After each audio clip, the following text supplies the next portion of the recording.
1857 के विद्रोह के बारे में 2 वीडियो ऑलरेडी पहले आप देख चुके हैं। उस विद्रोह के बारे में थोड़ा-सा कंटेंट हम लोग का और रह गया था, तो इस लास्ट वीडियो में हम उस कंटेंट के बारे में स्टडी कर लेते हैं। देखिए 1857 में जो विद्रोह हुआ, उस विद्रोह में लगातार कहीं न कहीं से विद्रोह का दामन लोग खड़े करके इकट्ठा होते रहे, विद्रोह चलता रहा। लेकिन 1859 में एक वाक़या होती है, घटना होती है, जब तात्या टोपे पकड़े जाते हैं, तो इस विद्रोह को पूरी तरह से समाप्त मान लिया जाता है। यानी लगने लगा कि अब विद्रोह ये खत्म हो गया। यानी 2 सालों में जो 57 से विद्रोह शुरू हुआ था, 1859 आते-आते विद्रोह की लगभग समाप्ति हो जाती है। अब आते हैं कि विद्रोह की असफलता के कारण क्या थे, वजह क्या थे? कि आखिर ये विद्रोह असफल कैसे हो गया? यानी कहीं न कहीं कुछ कमी रह गई, बहुत सारी कमियाँ रह जाती है। तो देखिए सबसे जो पहला इसमें कमी गिनवाई जाती है वो है हथियार की कमी। यानी अंग्रेज़ों की तुलना में भारतीयों के पास हथियार की कमी थी। दूसरा है संगठन का अभाव। देखा कि आपने पहले कि यानी कोई नेतृत्व नहीं था।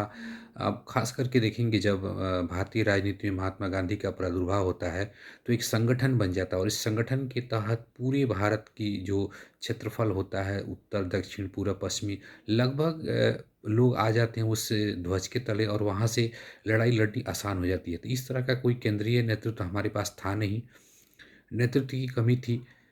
तीसरा है नेतृत्व यानी इसमें कोई नेतृत्व करने वाला था नहीं, जैसा कि बाद के दिनों में महात्मा गांधी ने किया था।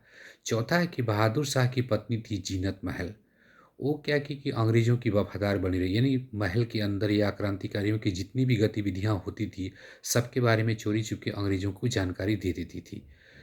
लास्ट था, पाँचवाँ था, लास्ट नहीं कहेंगे, पाँचवाँ कहेंगे, मुख्य-मुख्य चीज़ों को हम देख रहे हैं। विद्रोहियों में देश प्रेम की भावना का अभाव था। देखिए ये पॉइंट आपको थोड़ा समझने वाली बात है कि जैसे उदाहरण के रूप में देखें तो बिहार की बात करें, वीर कुँवर सिंह, आखिर उन्होंने 1857 के विद्रोह में क्यों भाग लिया? इसलिए भाग लिया कि उनकी ज़मींदारी गई थी। रानी लक्ष्मीबाई के दत्तक पुत्र को राजा नहीं बनने दे रहा डलहौजी, इसलिए। तो जो भी लड़े थे उसमें देश प्रेम की भावना कम, अपने हित की भावना ज़्यादा थी। तो ये रहा पॉइंट। उसके बाद है, आगे बढ़ते हैं। चूँकि देखिए दिल्ली जो था, दिल्ली विद्रोहियों की मुख्य रूप से केंद्र बन गया था, तो वहाँ पर अंग्रेज़ अपने आप को महफूज़ नहीं पा रहे थे। तो उन्होंने किया क्या, विद्रोह के दौरान इलाहाबाद में अंग्रेज़ों ने आपातकालीन केंद्र बनाया।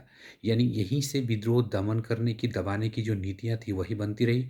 बाद में देखेंगे कि जब महारानी का वहाँ से भारत शासन अधिनियम 1858 आता है, तो उसको भी पढ़ के कैनिंग इलाहाबाद में ही सुनाता है। चलिए आगे बढ़ते हैं। बीडी सावरकर ने अपनी एक पुस्तक लिखी थी, the Indian war of independence 1857। इसमें उन्होंने लिखा था, यह विद्रोह राष्ट्रीय स्वतंत्रता के लिए लड़ा गया सुनियोजित स्वतंत्रता संग्राम था। तो ये काफ़ी महत्वपूर्ण पॉइंट है, काफ़ी परीक्षाओं में ये प्रश्न बनते रहते हैं, उनकी पुस्तक और उनके कथन के बारे में चर्चा होती रहती है। तो आप, हम उम्मीद करते हैं कि इसको बढ़िया से पढ़ेंगे आप। आगे फिर देखते हैं कि विद्रोह की समाप्ति के बाद इंग्लैंड की महारानी ने अपनी घोषणा पत्र लॉर्ड कैनिंग को भेजा, जिसे कैनिंग ने इलाहाबाद में पढ़कर सुनाया। ये बात कब है? 1858, जिसे हम भारत शासन अधिनियम 1858 के नाम से भी जानते हैं। तो अब देखिए जब ये आंदोलन हुआ था, तो इस आंदोलन में ऐसा नहीं था कि केवल भारतीयों की हत्या हुई थी या भारतीय मारे गए थे, बहुत सारे अंग्रेज़ों का भी दमन हुआ था। तो ब्रिटिशर्स चाहते थे कि आगे से ऐसा कोई आंदोलन खड़ा ना हो जिसमें ब्रिटिशर्स को काफ़ी नुकसान हो। तो इसलिए इस घोषणा के अनुसार ईस्ट इंडिया कंपनी को समाप्त कर दिया गया। यानी जो व्यापारी कंपनी अभी तक भारत पे शासन करते आ रही थी, उसके शासन को पूरी तरह से ख़त्म कर दिया गया और भारत का शासन किसके हाथ में? इंग्लैंड की महारानी के हाथों में सीधा आ गया। आगे से ब्रिटेन ने वादा किया कि किसी भी भारत के नए भूभाग पे वो कब्जा करने का प्रयास नहीं करेगा। विद्रोह के समय इंग्लैंड के प्रधानमंत्री पाम स्टर्लिन थे तथा भारत के गवर्नर जनरल लॉर्ड कैनिंग थे। विद्रोह की समाप्ति के बाद पील आयोग की सिफारिश पर सेना का पुनर्गठन किया गया। देखिए विद्रोह जब हुआ तो विद्रोह की जांच करने के लिए एक आयोग बनाई गई थी, जिसे पील आयोग कहा गया। पुनर्गठन किया गया तथा सेना में राजपूत तथा ब्राह्मणों की संख्या घटा दी गई और घटाने के बाद उनके जगह पर नेपाली तथा पठानों की संख्या को बढ़ा दी गई।